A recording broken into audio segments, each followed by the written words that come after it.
ஆதி என்னும் பராபரையே, அன்பான மனோன்மணியே, ஜோதி என்னும் பஞ்சகத்தாலே, சொற்பெரிய கரிமுகனே, தீது நீக்கும் கந்தவழே, திருத்துகின்ற குருநாதர்களே, 18 சித்தர்களே, பண்பான பரமசிவமே, ஒதியே ஜோதிடங்கள் உரைப்பதற்கு நாதவிந்து வடிவாக நல்ல துணை ஆவீரே.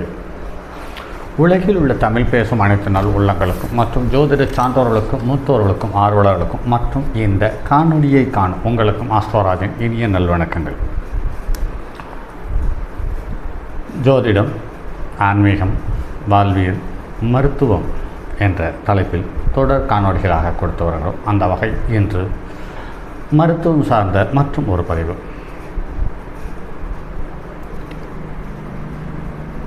நோய் வருகிறது, வந்து சில நாட்களில் போய்விடுகிறது. நோய் வருகிறது, சில காலங்கள் தங்கியிருந்து விட்டு போய்விடுகிறது. நோய் வருகிறது, கொஞ்சம் கொஞ்சமாக மனிதனைப் போலவே வளர்கிறது. கடைசியில் மரணத்தோடு சேர்ந்து இந்த உடலையும் அழித்து கொண்டு போய்விடுகிறது. இப்படி வந்து போகக்கூடிய நோய்கள் என்று பார்க்கும் பொழுது, லக்கினத்துக்கு 4ஆம் இடம் என்று சொல்லக்கூடிய சுகஸ்தானம், அந்த சுகஸ்தானத்துக்கு விரயஸ்தானம் என்று சொல்லக்கூடிய 3ஆம் இடத்துக்குரிய நோய்கள் வந்து போய்விடும். அதே சமயத்தில் சுகத்துக்கு சுகம் என்று சொல்லக்கூடிய, சுகத்தை வலுவாகன சுகத்தோடு வைத்திருக்கக்கூடிய 4ஆம் இடத்திற்கு சுகஸ்தானம் என்று பார்க்கும் பொழுது 7ஆம் இடம். இந்த 7ஆம் இடத்துக்கு 12ஆம் இடமான லக்கணத்துக்கு 6ஆம் இடம்.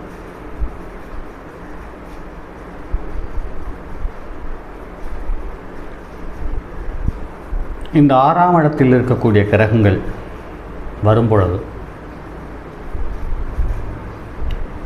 அவர்களுடைய தசாபுத்தியாக இருக்கும் பட்சத்தில் நோய்கள் வருகிறது. அந்த தசாபுத்தி காலம் வரையிலும் இருந்துவிட்டு சென்று விடுகிறது. இந்த 6வது இடத்திற்கு உபஜயஸ்தானம் என்று சொல்லக்கூடிய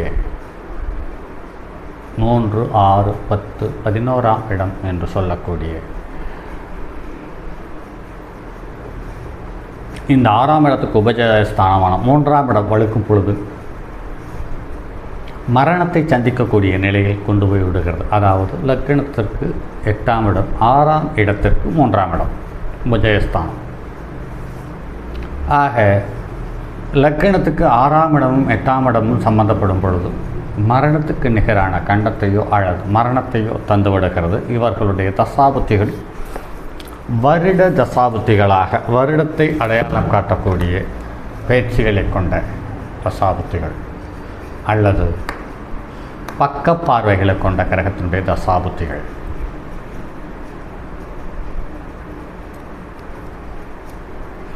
வருட கிரகங்கள் என்று பார்க்கும் பொழுது ராகு, கேது, சனி, குரு, புதன், சுக்கிரன் இவர்கள் அதிக வருடங்களை கொள்ளக்கூடிய கிரகங்கள். இவர்கள் ஒரு நோயை தருவார்களானால் இவர்கள் 6, 8, 12 இருக்கும் பட்சத்தில் அல்லது 6, 8, 12க்குரியவர்களுடைய சாரம் பெற்றிருக்கும் பட்சத்தில் இந்த நோய்கள் நீண்ட நாளாக இருந்துவிட்டு அந்த மனிதனுடைய வாழ்க்கை பயணத்தை முடித்து வைக்கிறது என்பது நடைமுறையில் பார்க்க முடிகிறது.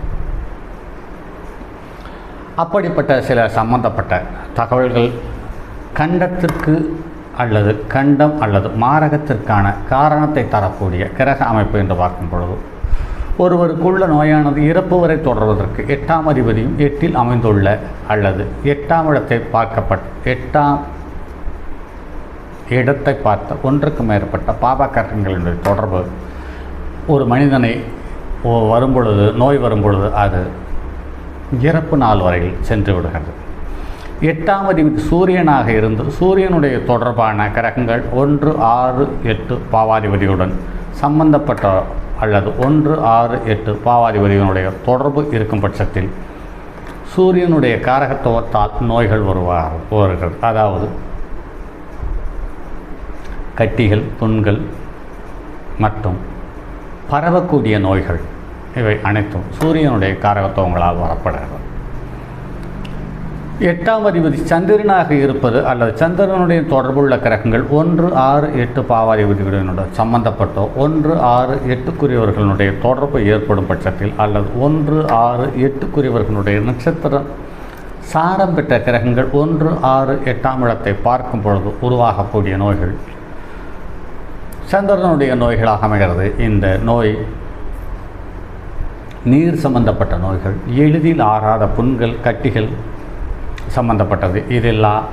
இது மட்டுமல்லாமல் மனதால் பெரிய வருத்தப்படும் அளவிற்கு நோய்களை தந்துவிடுகிறது என்பது நடைமுறையில் பார்க்க முடிகிறது. 8ஆம் அதிபதி குரு சந்திரனுடன் தொடர்பு 1, 6 பாவாதிபதிகளுடன் சம்பந்தப்பட்டோ அல்லது 1, 6, 8 அதிபதிகளுடைய தொடர்புடைய கிரகங்களாக இருக்கும் பட்சத்தில் குருவினுடைய காரகத்துவ நோய்கள் வருகிறது. அதாவது நோய் எதிர்ப்பு சக்தியினுடைய தன்மையை குறைத்து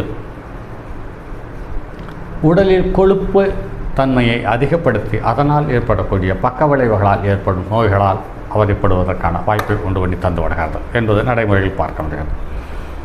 அடுத்து 8ஆம் இடத்த அதிபதி சந்திரனாக செவ்வாயாக இருக்கும் பட்சத்தில் சந்திரனுடைய தொடர்பு கொண்டு 1, 6, 8 பாவாதிபதிகளுடன் சம்பந்தப்பட்டோ 1, 6, 8 பாவாதிபதியினுடைய கிரகம் அல்லது நட்சத்திர சாரம் பெற்று தொடர்பு கொள்ளும் பட்சத்தில் செவ்வாயினுடைய காரகத்துவ நோய்கள் வருகிறது. அதாவது இரத்தம் சம்பந்தப்பட்டது, மஜ்ஜை சம்பந்தப்பட்டது, இரத்தத்தினுடைய அடர்த்தி சம்பந்தப்பட்ட தொந்தரவுகள் அல்லது இரத்தத்தில் இருக்கக்கூடிய சக்திகள் குறைந்து அல்லது வெள்ளை அணுக்கள், சிவப்பணுக்கள் என்று சொல்லக்கூடிய 20 விதமான அணுக்களினுடைய கூடுதல் குறைவான ஏற்ற இறக்கத்தை தந்து சங்கடத்தை தந்து விடுகிறது என்பது நடைமுறையில் பார்க்க முடிகிறது.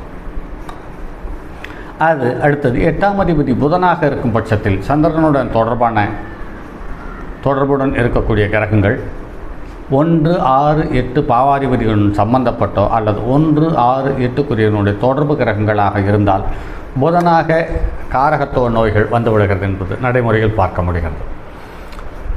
அடுத்து 8ஆம் அதிபதி சுக்கிரனாக இருந்து சந்திரனுடைய தொடர்பு கொள்ளக்கூடிய கிரகங்கள் 1, 6, 8க்குரியவனுடைய சம்பந்தமோ அல்லது 1, 6, 8ஆம் அதிபதியோடு தொடர்புடைய கிரகங்களாக இருக்கும் பட்சத்தில் சுக்கிரனுடைய காரகத்துவ நோய்கள் வருகிறது. அதாவது பாலுணர்வு சம்பந்தப்பட்ட நோய்கள் மற்றும் நீர் சம்பந்தப்பட்ட நோய்கள் மற்றும் சர்க்கரை நோய் சம்பந்தப்பட்ட தொந்தரவுகள், அதாவது சுரப்பிகள் மூலம் ஏற்படக்கூடிய ஏற்ற இறக்கங்களால் வரக்கூடிய நோய்கள் என்பதை உணர முடிகிறது. அடுத்து 8ஆம் இடத்த அதிபதி சனியாக இருந்து சந்திரனுடைய தொடர்பு கொண்ட கிரகங்கள் 1, 6, 8 பாவாதிபதியுடன் சம்பந்தப்பட்டோ அல்லது 1, 6, 8 பாவாதிபதியினுடைய தொடர்புகளாக இருக்கும் பட்சத்தில் சனியினுடைய காரகத்துவ நோய்கள் வருகிறது. அதாவது வலியுடன் கூடிய நீண்ட நாட்கள் இருக்கக்கூடிய நோய்கள், எலும்பு சம்பந்தப்பட்ட நோய்கள், மூட்டு சம்பந்தப்பட்ட நோய்கள் வந்து வாழ்நாள் முழுவதுமே இருந்து வாழ்நாளை முடித்து வைக்கக்கூடிய தன்மையாக அமைந்து விடுகிறது. அதனால் தான் மூட்டு வலி என்று வரும் பொழுது அது வாழ்நாள் நோயாக மாறிவிடுகிறது என்பதை நடைமுறையில் பார்க்க முடிகிறது. அடுத்து 8ஆம் அதிபதி ராகுவுடன் சேர்ந்து இருப்பது அல்லது ராகுவனுடைய தொடர்பு கொண்டு இவர்களோடு சேர்ந்து சந்திரனுடன் தொடர்பு ஏற்படும் பட்சத்தில் 1, 6, 8க்குரியவர்களுடைய சம்பந்தமோ 1, 6, 8க்குரியவர்களுடைய சேர்க்கை, பார்வை, நட்சத்திர சாரம் பெற்ற கிரகங்களுடைய சம்பந்தப்பட்ட தொந்தரவுகளை இந்த ராகு தந்து விடுகிறது. இந்த ராகு இயல்பு வாழ்க்கையை விட பலமான பாதிப்புகளையும் சங்கடங்களையும் தவிர்த்து பார்ப்பதற்கு அருவருக்கக்கூடிய தன்மையோ அல்லது மனதில் வேதனைப்படக்கூடிய நோய்களையோ தந்து விடுகிறது என்பது நடைமுறையில் பார்க்க முடிகிறது. அடுத்து 8ஆம் இடத்தில் இருக்கக்கூடிய கிரகம் கேதுவாக அமர்ந்து அது சுயசாரம் வாங்கியிருந்தோ அல்லது பலமான பகை கிரகங்களுடைய சாரம் வாங்கி பகை கிரகங்களால் பார்க்கப்பெற்று சந்திரனுடைய தொடர்பு கொள்ளும் பொழுது 6, 8க்குரியவர்கள் சம்பந்தப்படும் பொழுது இது பலமான பாதிப்பையும் சங்கடத்தையும் தந்துவிடுகிறது என்பது நடைமுறையில் பார்க்க முடிகிறது. இந்த கேது சம்பந்தப்பட்ட நோய்கள் என்று பார்க்கும் பொழுது இது மனம் சம்பந்தப்பட்ட விஷயம். அது இல்லாமல் உள்ளுணர்வு சம்பந்தப்பட்ட நோய்கள், அதே சமயத்தில் மூளை மற்றும் இருதயம் சம்பந்தப்பட்ட தானாக இயங்கக்கூடிய நோய்களில் வரக்கூடிய ஏற்ற இறக்கங்களை தந்து மரணத்தை தந்து விடுகிறது என்பது நடைமுறையில் பார்க்க முடிகிறது. இப்படி ஜாதகத்தில் இருக்கக்கூடிய கிரகங்களுக்கும் மனிதனுடைய உள் உறுப்புகள் சம்பந்தப்பட்ட நடவடிக்கைகளுக்கும் ஒன்றுக்கொன்று பலமான தொடர்போடு இயங்குகிறது என்று சொல்லப்படுகிறது. இது நடைமுறையில் எண்ணற்ற ஜாதகங்கள், எண்ணற்ற மனிதர்கள், எண்ணற்ற நிலையில் பார்த்து நாம் உணர்ந்திருக்கிறோம் என்பதை நடைமுறையில் பார்க்க முடிகிறது. சரி நண்பர்களே, மற்றும் அடுத்தது ஒரு பதிவில் சந்திப்போம். அதுவரை உங்களிடமிருந்து விடைபெறுவது உங்கள் அன்பு நண்பன் எம் ராஜரத்தினம். தங்கமான் மடுவோடேந்தி தன்மதி தலையில் கொண்டோன் மங்கையர் பதிக்கச் சொன்ன மாமொழி ஜோதிடத்தை இங்கு யாம் உரைப்பதற்கோர் இமை என்னும் பிழை வராமல் காக்க செங்கன் மால் மருகன் யானைச்சரன் பதம் காப்பதாமே.